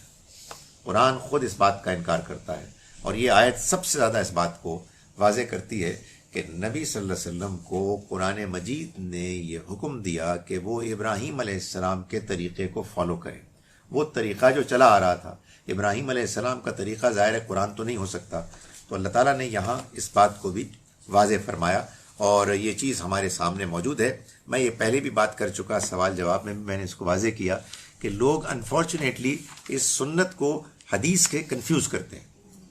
یہ کنفیوژن اصل میں یہ بھی ایک عجیب فینومینن ہے کہ انسان جب جذباتی ہوتا ہے تو متعصب ہو جاتا ہے، اور جب آدمی متعصب ہوتا ہے تو وہ اصل میں گفتگو کرتا ہی نہیں، وہ صرف اپنے جذبات کا اظہار کرتا ہے. ذرا ٹھنڈے دل سے آپ غور کریں تو آپ کو صاف معلوم ہو جائے گا کہ اصل میں سنت قرآن ہی کی طرح پہلے دن سے موجود تھی. حدیث تو اصل میں بعد میں جا کے کمپائل ہوئی ہے اور منظر عام پہ آئی ہے، لیکن اس کی حیثیت غیر معمولی ہے، مگر سیکنڈری ہے، وہ ایک فٹ نوٹ ایکسپلینیشن ہے. اس کے بعد ایک اور بڑی امپورٹنٹ آیت ہے جو آیت نمبر 125 ہے. اس سورہ مبارکہ کے بالکل آخر میں اللہ تعالیٰ نے فرمایا ادعو الی سبیل ربک، اپنے رب کے راستے کی طرف دعوت دو. نبی صلی اللہ علیہ وسلم کو خطاب کیا. کیسے؟ بالحکمہ، وزڈم کے ساتھ، حکمت کے ساتھ. یعنی تمہیں اپنے دین کی طرف لوگوں کو بلانا ہے، اور تمہارے لیے یہ ضروری ہے کہ تم لوگوں کو جب بلاؤ تو ان کو حکمت کے ساتھ بلاؤ، ان کے سوچنے کے انداز کو سامنے رکھتے ہوئے ان کو سمجھاؤ، ان کو ایسی زبان میں بات سمجھاؤ کہ جو وہ سمجھتے ہوں، ان کو ایسے انداز میں اس پیغام کے قریب لاؤ کہ جس سے ان کے اندر کوئی بیزاری پیدا نہ ہو، وہ اس کے ساتھ دلچسپی اور مانوس ہونے کا ایک تعلق محسوس کریں. جو بھی چیزیں وزڈم میں ہو سکتی ہیں ان کے اوپر ٹھوسو نہ. ایسا نہ ہو کہ تم ان کے ساتھ اس طرح گفتگو کلام کرو کہ معلوم یہ ہو کہ وہ تم سے خوف کھائیں. تو وزڈم کے ساتھ ان کو دعوت دو. والموعظۃ الحسنہ، اور اچھی نصیحت کے ساتھ. یعنی کبھی کوئی نصیحت کرنے کی ضرورت پیش آ جائے تو نصیحت بھی اچھے انداز میں ہونی چاہیے، نہ کہ ایسے سخت انداز میں کہ جس کے بعد لوگوں کے اندر پریشانی، بیزاری اور خوف پیدا ہو جائے. اور یہ تو ہوگا کہ بعض اوقات جب گفتگو ہوگی تو آپس میں ایک دوسرے سے گفتگو میں اختلاف بھی ہوگا. فرمایا کہ وجادلہم باللتی ہی احسن، اور ان کے ساتھ اس طریقے سے بحث کرو جو پسندیدہ ہے. یعنی یہ نہ ہو کہ اگر اختلاف ہو تو معلوم ہوتا ہے کہ آستینیں چڑھانی شروع کر دی لوگوں نے، ایک دوسرے کے دست و گریباں ہو جائیں، ایک دوسرے کو لان تان کرنا شروع کر دیں، تانے دینا شروع کر دیں، ایک دوسرے کے بارے میں ایسی گفتگو شروع کر دیں کہ معلوم ہو کہ یہ آپ کے دشمن ہیں. نہیں، آپ نے اگر بحث بھی کرنی ہے کسی موقع پر تو بحث کا انداز بھی عمدہ انداز ہونا چاہیے، پسندیدہ انداز ہونا چاہیے، اس لیے کہ یہ اللہ کا دین ہے، اور اللہ کے دین کی طرف دعوت آپ کو دینی ہے، اچھے انداز میں لوگوں کو موقع فراہم کرنا ہے. فرمایا کہ ان ربک هو اعلم بمن ضل عن سبیلہ، تمہارا رب خوب جانتا ہے کہ کون ہے کہ جو اس کے راستے سے بھٹکا ہوا ہے.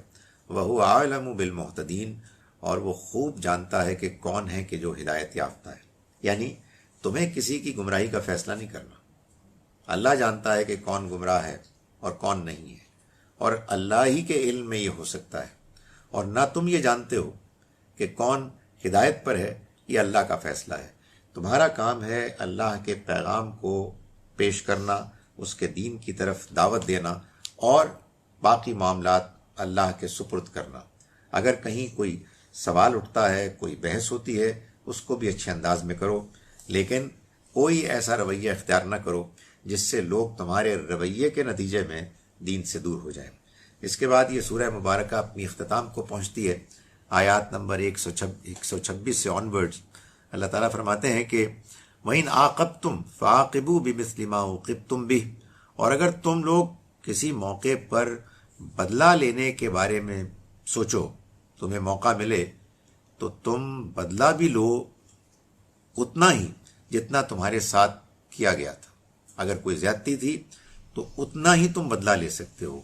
وَلَئِن صَبَرْتُمْ، لیکن اگر تم صبر کرو، لَهُوَ خَيْرٌ لِلصَّابِرِينَ، تو صبر کرنے والوں کے لیے یہ بہت بہتر ہے۔ یعنی بہتر یہ ہے کہ بدلہ بھی نہ لو، یعنی تمہارے ساتھ زیادتی کی ہے تم درگزر کرو، البتہ اگر تم بدلہ لیتے ہو اور اتنا ہی جتنا تمہارے ساتھ زیادتی کی گئی ہے تو اس پر اللہ کی طرف سے تمہارے اوپر کوئی بلیم نہیں۔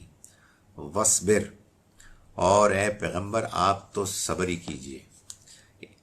وَمَا صَبْرُكَ إِلَّا بِاللَّهِ، اور آپ کا صبر تو اللہ ہی سے، اللہ کے تعلق ہی سے ہے، یعنی آپ کو صبر ملے گا صرف اس بنیاد پر کہ آپ کا تعلق اللہ کے ساتھ ہوگا۔ اسی وجہ سے قرآن مجید نے اور جگہوں پر کہا کہ وَاسْتَعِینُوا بِالصَّبْرِ وَالصَّلَاةِ، اور مدد چاہو، مدد حاصل کرو صبر اور نماز کے ذریعے سے، یعنی اللہ کے ساتھ تعلق ہوگا نماز سے، اور نماز پھر انسان کو صبر کی طرف مائل کرے گی، صبر کرنے کی توفیق دے گی۔ فرمایا کہ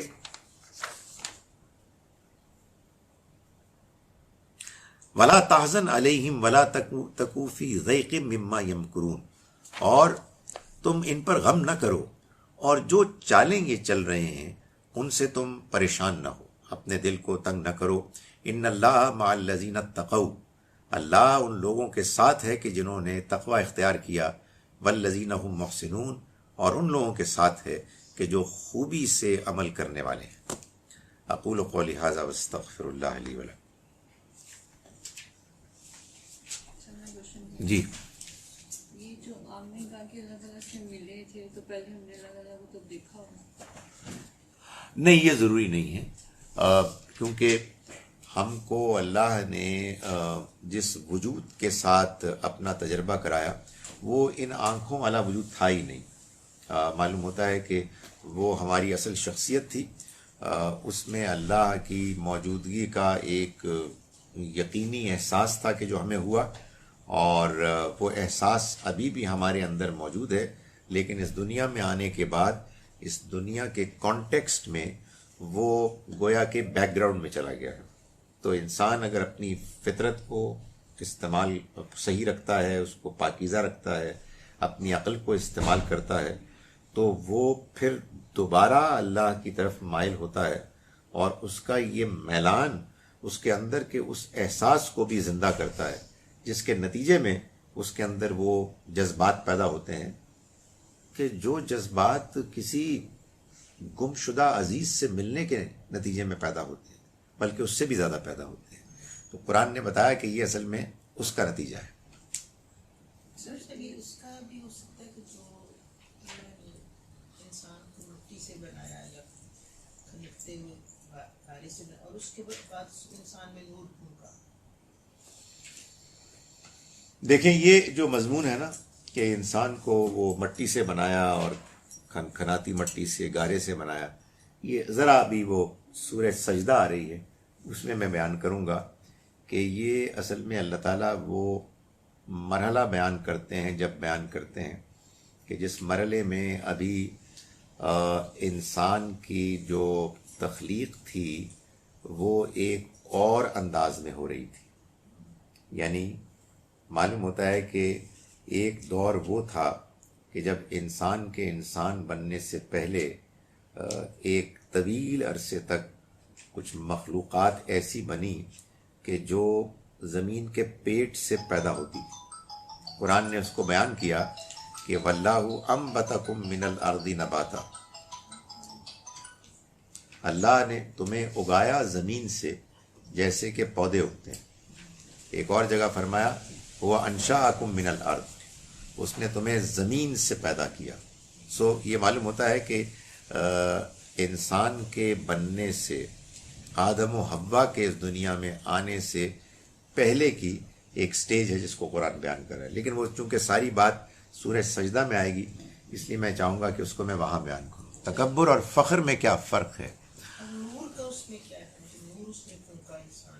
اللہ کی طرف سے انسان کی وہ شخصیت کہ جس کے نتیجے میں انسان بنا، سوچنے سمجھنے والا، اس کو اللہ تعالیٰ نے فرمایا کہ وَنَفَخْتُ فِيهِ مِن رُوحِي، دور نہیں کہا، اس کے اندر میں نے اپنی روح پھونکی۔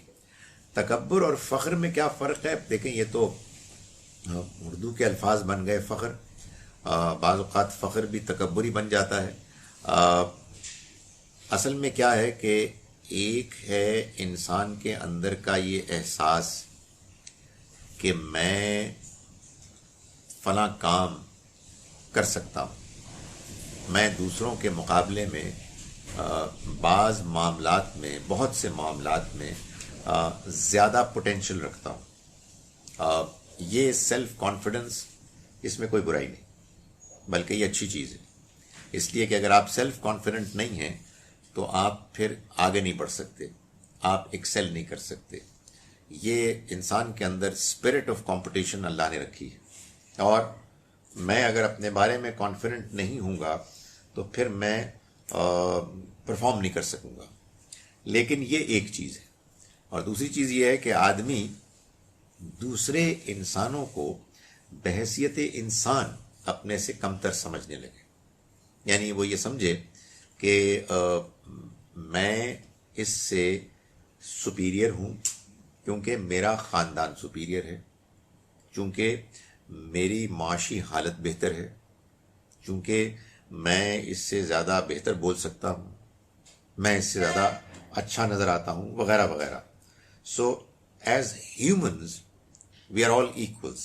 اللہ نے تمام انسانوں کو ایک ہی پروسیس سے پیدا کیا ہے، تمام انسان اللہ کی مخلوق ہیں اور آدم و حوا کی اولاد ہیں، اور تمام انسانوں کو موت آنی ہے، اور موت کے بعد تمام انسانوں کی جواب دہی ہونی ہے۔ سو یہ سب چیزیں مل کر بتاتی ہیں کہ تمام انسان برابر ہیں۔ اللہ نے سب کو اس دنیا کی زندگی کی آزمائش میں بھیجا ہے، اس وجہ سے بحیثیت انسان کے اندر دوسرے کے بارے میں یہ خیال کہ وہ مجھ سے گھٹیا، کمتر ہے، یہ اصل میں تکبر ہے۔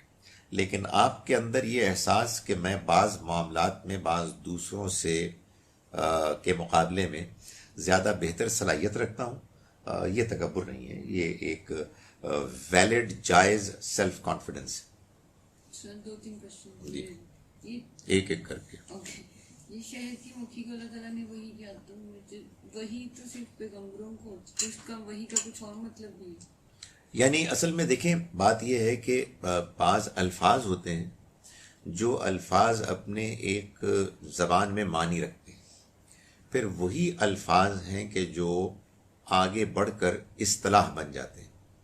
اس کی مثال میں نے ابھی کل شاید آپ کو دی، سنت کا لفظ قرآن مجید میں استعمال ہوا ہے اللہ کے طریقوں کے لیے، اللہ کی پالیسیز کے لیے۔ سنت اللہ، یہ اللہ کی پالیسی ہے، یہ اللہ کا طریقہ رہا ہے۔ لیکن یہی لفظ سنت اب ہمارے دین میں ایک خاص تصور کے بارے میں، ایک عمل کے ایک کیٹیگری کے بارے میں اب ہمارے ہاں رائج ہو گیا ہے۔ اسی طرح سے رسول ہے، یعنی رسول کا لفظ اس کا مطلب ہے پیغام پہنچانے والا، لیکن یہ اب ان نبیوں کے لیے استعمال ہونا شروع ہو گیا ہے جو قرآن مجید نے بھی بیان کیا کہ جو اللہ کا فیصلہ لے کر آتے ہیں کہ ان کو پریویل ہونا ہے اور ان کے مخالفین کو اسی دنیا میں سزا ملے گی۔ بالکل ایسے ہی وہی ہے، وہی کا مطلب ہے اشارہ، پیغام، جو ایسے بیان کیا گیا، ایسے پہنچایا گیا کہ وہ نظر نہیں آتا، یعنی آپ کو القاء کر دی گئی بات، الہام بھی جب بعض اوقات اس کے لیے کہتے ہیں، یعنی آپ کو کوئی آمد ہو جاتی ہے، آپ کو ایک چیز کے بارے میں فرام سم ویئر یہ فیلنگ ہونے لگتی ہے کہ اس کو ایسے ہونا چاہیے۔ سو اللہ کی طرف سے ایسا ہوتا ہے، ہم دعا کرتے ہیں بعض اوقات اور اللہ کی طرف سے اس دعا کے نتیجے میں ہمیں ایک لائن مل جاتی ہے، ایک ڈائریکشن مل جاتا ہے. دعائے استخارہ میں یہ بہت ہوتا ہے. آپ کسی چیز میں پھنسے ہوئے ہوتے ہیں، آپ اللہ سے دعا کرتے ہیں اور آپ محسوس کرتے ہیں کہ آپ کا دل ایک جانب مائل ہو گیا ہے. سو یہ اس طرح کی چیز ہے. سنت اور حدیث میں کیا فرق ہے؟ عام لوگ بھی سمجھ سکیں.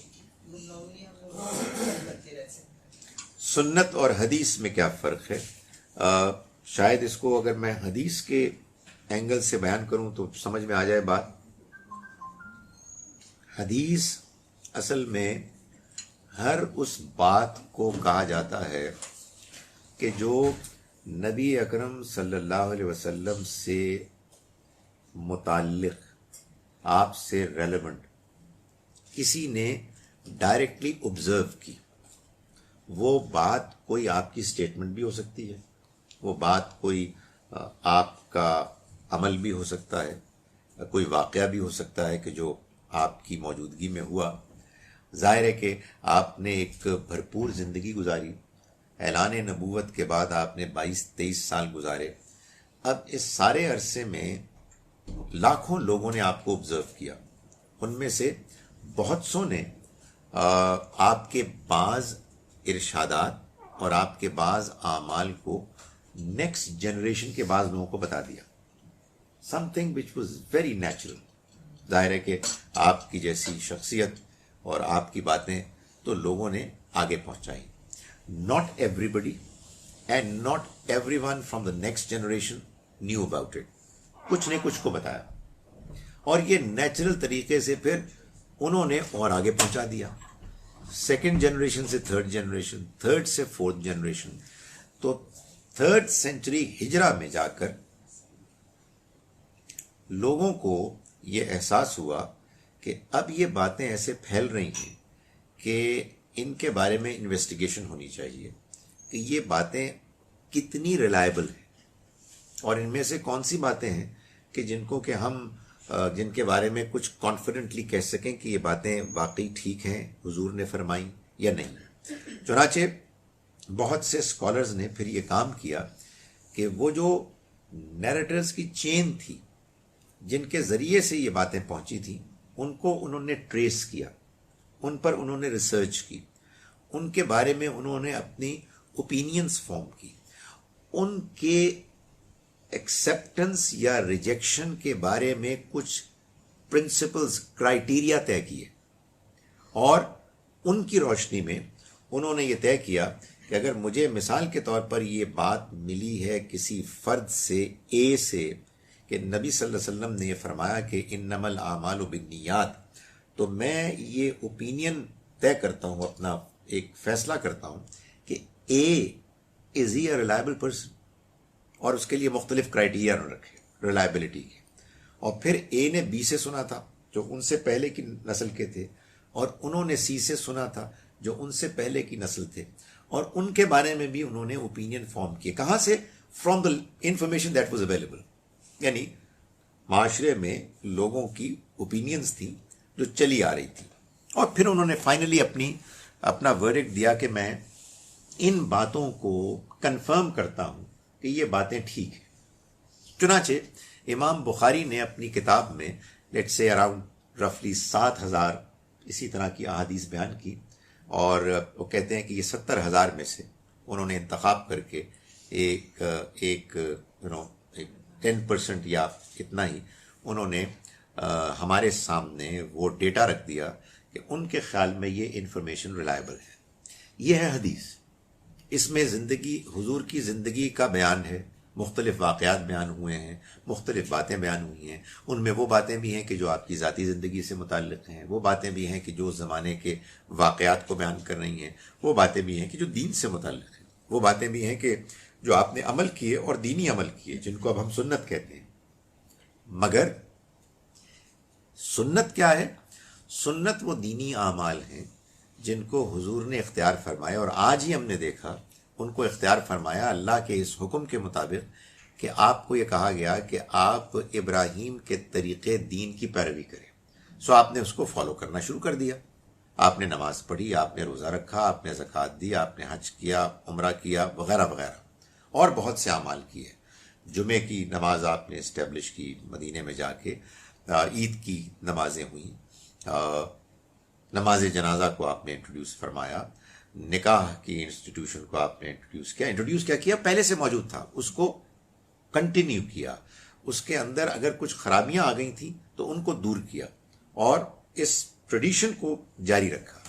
یہ ٹریڈیشن پہلے دن سے تھی، یعنی اس نے 200 سال ویٹ نہیں کیا کہ لوگ آ کے اس کو کنفرم کریں، پہلے دن سے سب لوگ نماز پڑھ رہے تھے، روزہ رکھ رہے تھے، وغیرہ وغیرہ۔ سو ہمارے ہاں یہ کنفیوژن کیوں ہوا؟ اس لیے ہوا کہ میں بتا چکا ہوں کہ لوگ حدیث کے بارے میں بہت جذباتی ہو گئے۔ کیوں جذباتی ہو گئے؟ اس لیے کہ جب حدیث کو بیان کیا جاتا ہے تو رسول اللہ صلی اللہ علیہ وسلم کا نام آتا ہے۔ یہ میرا خیال ہے کہ جو لوگ سائیکالوجی پڑھتے ہیں پرابلی وہ سمجھتے ہوں گے کہ اس کی یہ کوئی فینومینن ہے کہ ایک چیز جب کسی کے ساتھ اٹیچڈ ہو جائے تو ایک خاص قسم کی ایموشنل اٹیچمنٹ ہو جاتی ہے، بغیر اس کے کہ ان کا اس سے کوئی ڈائریکٹ تعلق ہے۔ میں لوگوں کو کہتا ہوں کہ جب آپ حدیث کے بارے میں جذباتی ہوتے ہیں تو آپ رسول اللہ صلی اللہ علیہ وسلم کے بارے میں جذباتی نہیں ہوتے، آپ امام بخاری کے بارے میں جذباتی ہوتے ہیں۔ یعنی آپ یہ کہہ رہے ہوتے ہیں کہ تم امام بخاری کی تحقیق پر شک کرتے ہو، بدتمیز، یہ کہہ رہے ہوتے ہیں۔ ورنہ تو سچی بات یہ ہے، آپ غور کریں کہ کوئی نبی صلی اللہ علیہ وسلم سے تعلق رکھنے والا انسان، میں مانتا ہوں یہ بھی کر سکتا ہے کہ نہیں یار مجھے کوئی چیز جو آپ کے بارے میں بیان ہوئی ہے میں نہیں چھوڑوں گا۔ دوسرا آدمی یہ بھی کہہ سکتا ہے کہ یار میں I will be very careful unless I am 100% sure I would rather leave that piece of information۔ اور صحابہ کرام میں دونوں طرح کے لوگ تھے، یعنی میں نے آپ کو بتایا کہ ابو بکر رضی اللہ عنہ نے ہارڈلی کوئی باتیں بیان کی، سب سے زیادہ آپ کے بارے میں جاننے والے شخص، اور انہوں نے جو باتیں بیان کی وہ بہت تھوڑی تھی، اور چند وہ لوگ کہ جو بہت بعد میں آئے، ابو ہریرہ رضی اللہ عنہ وغیرہ، انہوں نے بہت زیادہ بیان کی۔ یہ نیچرل چیز ہے، لیکن اس کو اللہ نے خود سے ارینج نہیں کیا، بلکہ یہ انسانوں نے کیا ہے۔ ہمیں ان کی قدر کرنی چاہیے، we are thankful to them. لیکن بہرحال یہ مجھے لگتا ہے کہ قیامت تک جیسے کچھ اور مسائل حل نہیں ہوں گے، جیسے شیعہ سنی مسئلہ کبھی حل نہیں ہوگا، ایسے ہی میرا خیال ہے کہ حدیث کا مسئلہ بھی حل نہیں ہوگا، اس لیے کہ جذبات ہیں، اور جب جذبات اتنے سخت ہو جاتے ہیں تو اس کے بعد ڈسکشن پاسبل نہیں ہوتی۔ تو بس بات بتا دینی چاہیے، بار بار دہرانی چاہیے، جس کو سمجھ میں آ جائے فبہا، نہیں سمجھ میں آئے اللہ مالک ہے، اللہ تعالیٰ انشاءاللہ کرم فرمائیں گے سب پر۔ سر یہ جو ایک سورہ حجر میں یہ 39 میں جو آیت ہے جی، اس میں ابلیس نے کہا ہے جی، اے میرے پروردگار اس بات سے جو تو نے مجھے گمراہ کیا، تو اس کا کیا ہے؟ خدا نے اس کو کیسے گمراہ کیا؟ یہ جو جملہ ہے کہ ابلیس نے کہا کہ جو تو نے مجھے گمراہ کیا، اصل میں یہ وہی جملہ ہے کہ جو بہت سے لوگ کہتے ہیں اس دنیا میں کہ اے سانو کس امتحان اچ پا دیتا ہے جدے اسی فیل ہو رہے ہیں، یعنی کہتے نہیں لوگ کہ جی یہ ڈالا کیوں ہے امتحان میں؟ تو اس نے بھی اس طرح کی بات کی کہ یہ مجھے اس پرابلم میں کیوں ڈالا تم نے، کہ I was most certainly superior to Adam, and آپ کہہ رہے ہیں کہ اس کے آگے سجدہ کرو، اصل میں تو نے مجھے گمراہ کیا۔ یعنی وہ آدمی، دیکھیں آدمی جب غلط کام کرتا ہے نا تو اس کے پاس دو راستے ہوتے ہیں۔ ایک راستہ یہ ہوتا ہے کہ وہ کہتا ہے جی کہ غلطی ہو گئی، سمجھ میں آ گیا، I am sorry ashamed of my self, مجھے معاف کر دو۔ اور دوسرا یہ بندہ کہتا ہے کہ ایسی کی تیسی، ٹھیک تو میں ہی ہوں مگر قصور تیرا ہے۔ یہ بس ایک انسان کے اندر کی ایک آزمائش ہے۔ اب اس میں انسان کو اپنے آپ سے فائٹ کرنا ہوتا ہے، انسان کے اندر جو دونوں امکانات موجود ہیں اس میں کشمکش ہوتی ہے۔ اس کشمکش میں بہت ایسا ہوتا ہے کہ انسان فیل ہو جاتا ہے، لیکن اللہ کی بڑی مہربانی ہے کہ اس کے باوجود وہ اس کو موقع دیتا ہے۔ ہم بہت دیکھتے ہیں اپنے اندر کہ جو امیڈیٹ فیصلہ ہوتا ہے بالکل غلط ہوتا ہے، اور آدمی تھوڑی دیر کے لیے اس میں پھنسا رہتا ہے، لیکن کسی موقع پر باہر نکل آتا ہے۔ یعنی بعض اوقات آدمی ضد میں آیا کہتا ہے میں نے سٹینڈ لے لیا، اور بعض اوقات وہ سٹینڈ لینے کے بعد اس سے وڈرا کر لیتا ہے۔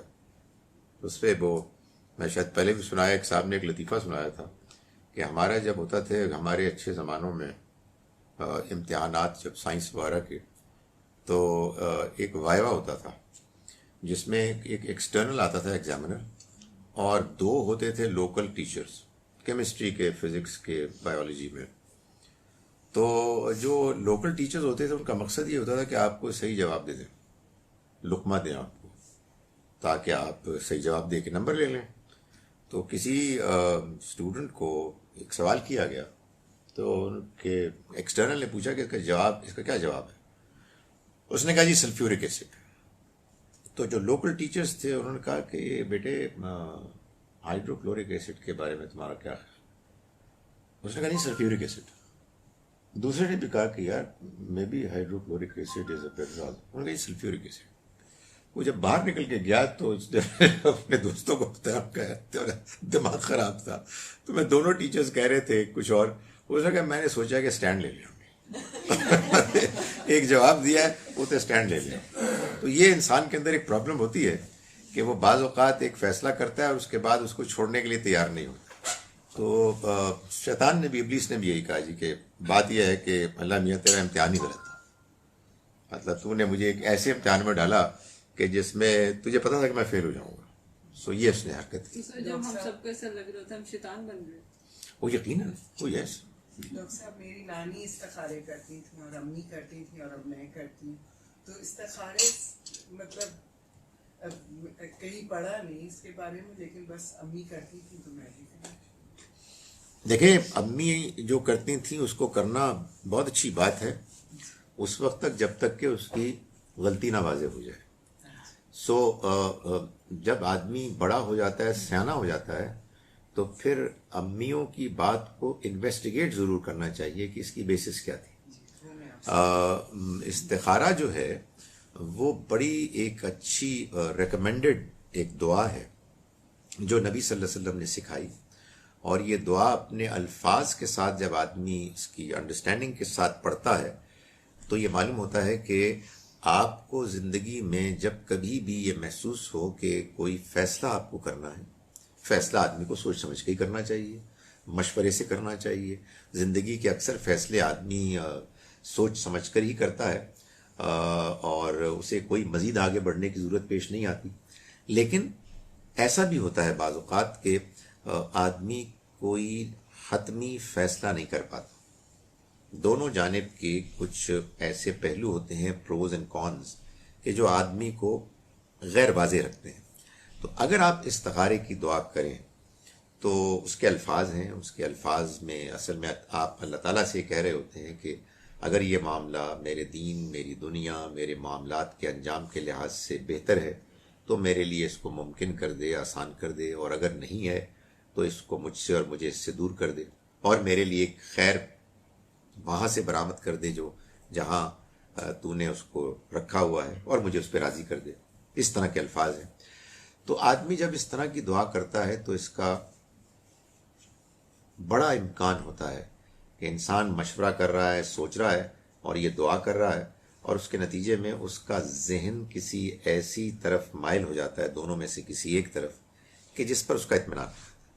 تو یہ طریقہ ایک بڑا اچھا طریقہ ہے اور اس میں اللہ کی طرف سے بڑی رہنمائی ہوتی ہے. نہیں قرآن میں نہیں ہے، حدیث میں. How does magic affect some one's memory and comprehension and what's the remedy? دیکھیں یہ تو آپ جو تفصیل پوچھ رہی ہیں اس کا تو مجھے نہیں معلوم، لیکن حقیقت یہ ہے کہ بعض اوقات یہ ہو جاتا ہے کہ لوگ دوسروں کو انفلوئنس کر لیتے ہیں. اس کی پروسیس کی ڈیٹیلز کیا ہیں آئی ڈونٹ نو، مگر یہ ایک ایسا پریکٹیکلی نظر آنے والا ایک فینومینن ہے کہ جس کو ہم دیکھتے ہیں. معلوم ہوتا ہے کہ اس دنیا میں جیسے ایک ظاہری فزیکل ویزیبل ورلڈ ہے جس میں کاز ایفیکٹ ریلیشن شپ ہے، جس کو سمجھ کر ہی سائنس وجود میں آئی اور اس میں ترقی ہوئی، بالکل ایسے ہی اس دنیا میں ایک اور نان فزیکل دنیا بھی ہے جس کو نفسی علم یا نفسی دنیا کہتے ہیں. اس کے بھی کچھ قوانین ہیں، اس کے بھی اپنے پروسیسز ہیں. سائنس کی دنیا نے غیر معمولی ترقی کی ہے جس کے نتیجے میں ہم اس کے نتائج دیکھ رہے ہیں، مگر اب ہمیں کوئی حیرت نہیں ہوتی بیکاز وہ نتائج ہمارے سامنے ہیں. اس کا ایک پورا سسٹم ہے، اس میں ہم جانتے ہیں کہ اس کی ایک ایکسپلینیشن ہے. سو حالانکہ یہ سب کچھ میراکولس ہے جو کچھ ہو رہا ہے، but we are not surprised, we are now used to it. بالکل اسی طرح سے ایک اور دنیا ہے جس میں اس کے اپنے اسی طرح کے قوانین ہیں. اس میں بھی کچھ اچھے کام بھی ہوتے ہیں، کچھ برے کام بھی ہوتے ہیں. تو جادو کا تعلق اسی طرح کی دنیا سے ہے. اس میں جیسے کہ قرآن مجید سے معلوم ہوتا ہے، کل ہی انشاءاللہ ہم پڑھیں گے سورہ نمل، جس میں اللہ تعالیٰ نے یہ بتایا کہ سلیمان علیہ السلام نے اپنے دربار میں یہ کہا کہ کون ہے کہ جو ملکہ بلقیس کا تخت اٹھا کے یہاں لے آئے. تو ایک شخص کہ جس کے پاس قرآن کہتا ہے علم من الکتاب تھا، اس نے کہا کہ میں آپ کے پلک چھپکنے پر اس کو لے آؤں گا، اور لے آیا. سو اب یہ کیا تھا، یعنی آپ نے ایک سیکنڈ کے اندر آپ یہ دیکھ رہے ہیں کہ ایک باقاعدہ بڑی سی چیز، عرش، تخت، وہ اٹھ کے آ گیا ہے ہزاروں میل کی مسافت سے.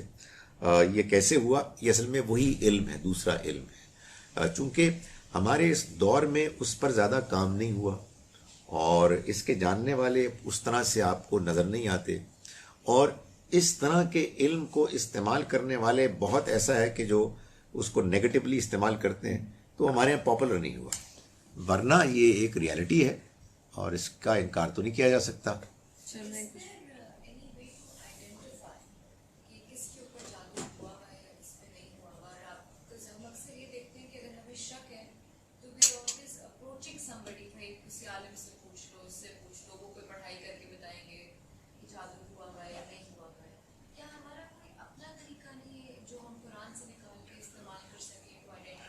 نہیں، قرآن نے اس طرح کی کوئی بات نہیں بیان کی. قرآن مجید نے صرف یہ بتا دیا ہے کہ جادو ہوتا ہے، جو جادو نیگیٹو کرتے ہیں وہ کفر کرتے ہیں.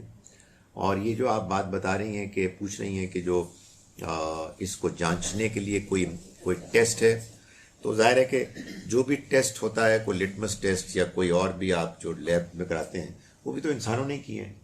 تو بعض لوگ کلیم کرتے ہیں کہ ان کے پاس ٹیسٹ ہوتے ہیں، آپ ان کے پاس جائیں تو آپ کو وہ بڑی انٹرسٹنگ قسم کی چیزیں. نہیں، وہ دوسرا علم ہی تو میں بتا رہا ہوں کہ وہ بھی ایک ریالٹی ہے.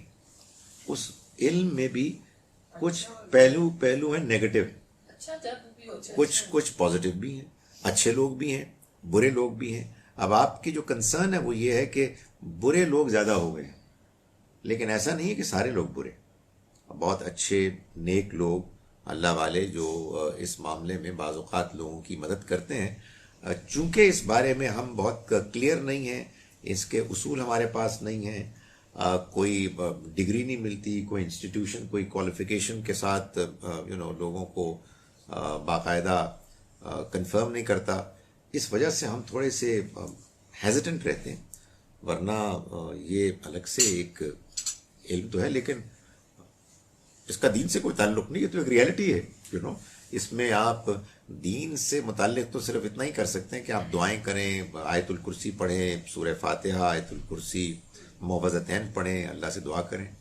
آئی am confused about what you mention in your lecture on date 12. وہ تو میں بھول گیا. Allah will not forgive shirk. So Christians associating Jesus as Allah's son is shirk, and non-Muslims who don't believe in God won't go to heaven. Can you please explain? دیکھیں، بات یہ ہے کہ قتل کرنا ایک جرم ہے، زنا کرنا ایک جرم ہے، شرک کرنا ایک جرم ہے، خدا کے بارے میں غلط نظریات رکھنا ایک جرم ہے. یہ کوئی شخص کرتا ہے، کن حالات میں کرتا ہے، اس کی کیا لمیٹیشنز ہیں، اس کا کیا لیول آف انفارمیشن ہے، اس کا واسطہ کن کن لوگوں سے پڑا، ہم نہیں جانتے، اللہ جانتا ہے. اگر کسی کے پاس اس طرح کے کسی کام کے کرنے کے لیے کوئی ایکسکیوز ہوگا تو اللہ تعالیٰ اس ایکسکیوز کو ضرور سامنے رکھے گا. لیکن اگر کوئی بغیر کسی ایکسکیوز کے یہ کام جان بوجھ کے کرتا رہا، تو جیسے کوئی بندہ جان بوجھ کے قتل کرتا رہا، جان بوجھ کے لوگوں کو ستاتا رہا، جان بوجھ کے زنا کرتا رہا، جان بوجھ کے اور غلط کام کرتا رہا، بالکل اسی طرح سے کوئی شخص اگر جان بوجھ کر خدا کا انکار کرتا رہا یا اس کے ساتھ شریک ٹھہراتا رہا حالانکہ اس کو صحیح بات معلوم تھی، تو ظاہر ہے کہ اس کے لیے کوئی ایکسکیوز نہیں ہے. مگر یہ فیصلہ اللہ کرے گا. رہی یہ بات کرسچنز وغیرہ کی، یہ بات میں کیوں کہوں، وائی شوڈ آئی سے دیٹ. یہ تو اصل میں لوگوں کو بڑا شوق ہوتا ہے کہ وہ کنکلوژن ڈرا کر لیتے ہیں کہ وہ فلاں کرتے ہیں. بہت سے کرسچنز یہ کہتے ہیں کہ یہ جو اللہ کا بیٹا ماننا ہے، ہم اس کو لٹرل سینس میں نہیں مانتے، بلکہ یہ تو اصل میں ایک میٹافوریکل ایکسپریشن ہے جس کا مطلب ہے کہ وہ اللہ کے فیوریٹ تھے. اس لیے ہم شرک کو کنڈیم کریں گے، ہم اس بات کو کنڈیم کریں گے کہ لوگ کسی کو، عیسیٰ علیہ السلام کو، کسی کو اللہ کا بیٹا مانے. یہ بات بالکل ٹھیک نہیں ہے. لیکن کسی کے جنت جہنم کا فیصلہ ہم نہیں کر سکتے، یہ تو اللہ تعالیٰ ہی فیصلہ کرے گا، اس لیے کہ اللہ ہی کے پاس کمپلیٹ انفارمیشن ہے اور وہ ساری انفارمیشن کو سامنے رکھ کر لوگوں کے انجام کا فیصلہ کرے گا. سر ابھی آپ نے کہا اللہ کے بارے میں غلط نظریات، جرم، کس طرح کے غلط نظریات؟ وہ کہ جو اس کی فطرت میں اس کو معلوم ہے کہ وہ ٹھیک نہیں ہے، اور اس کے پاس اس کے شواہد آتے ہیں، اس کے دلائل آتے ہیں، وہ ان کو اگنور کرتا ہے، وہ اپنی ضد میں مبتلا ہو جاتا ہے، اور بار بار کی اپرچونٹیز ملنے کے باوجود بھی وہ کہتا ہے کہ مجھے نہیں ماننا. تو ظاہر ہے کہ فیصلہ تو اللہ ہی کرے گا نا. یعنی ایک بات کو آپ جانتے ہیں، خدا تعالیٰ یہ دعویٰ کر رہا ہے، ہمیں بتا رہا ہے کہ تم جانتے ہو کہ میں تمہارا واحد رب ہوں، الستو بربکم، اور تم اس جاننے کے باوجود اس کا انکار کر رہے ہو. کیوں؟ For whatever wasted interest you have, جو بھی آپ کی ضد ہے، تعصبات ہیں، تو ظاہر ہے کہ جرم تو بنتا ہے. یہ اگر جرم نہیں ہے کہ کوئی آدمی، کوئی شخص یہ کہے کہ یہ عورت میری ماں نہیں مانتا میں، یہ جرم نہیں ہے. کیوں جرم نہیں ہے؟ ایک عورت کی جس نے اس کو جنا اور اس کے بعد اس کو پالا پوسا اور پھر وہ ذرا بڑا آدمی بن گیا، اور وہ اس کو دیکھ کے شرمندہ ہوتا ہے اور یعنی this lady is not my mother, بہت ہی گھٹیا گھناؤنا جرم ہے. تو خدا کے بارے میں ایک آدمی کہے یہ وہ کمتر بات ہے. کوئی ایکسکیوز ہوگا کسی کے پاس؟ ایک بندے کی میموری لاس ہو سکتا ہے کہ نہیں یار I don't remember this lady, ہو سکتا ہے اس کو دماغ خراب ہو گیا ہو، تو اللہ میاں ایکسکیوز کر دے گا، کوئی اس کو الاؤنس دے گا. لیکن ایک آدمی جان بوجھ کر یہ کر رہا ہے تو یہ بہت بڑا جرم ہے. یہ فیصلہ اللہ ہی کرے گا کہ کس کے پاس کوئی اس طرح کے کسی فیصلے کے بارے میں کوئی ایکسکیوز تھا یا نہیں تھا. ہم اپنے ٹائم سے آگے بڑھ گئے جی، کل اور مزید بات کریں گے. السلام علیکم.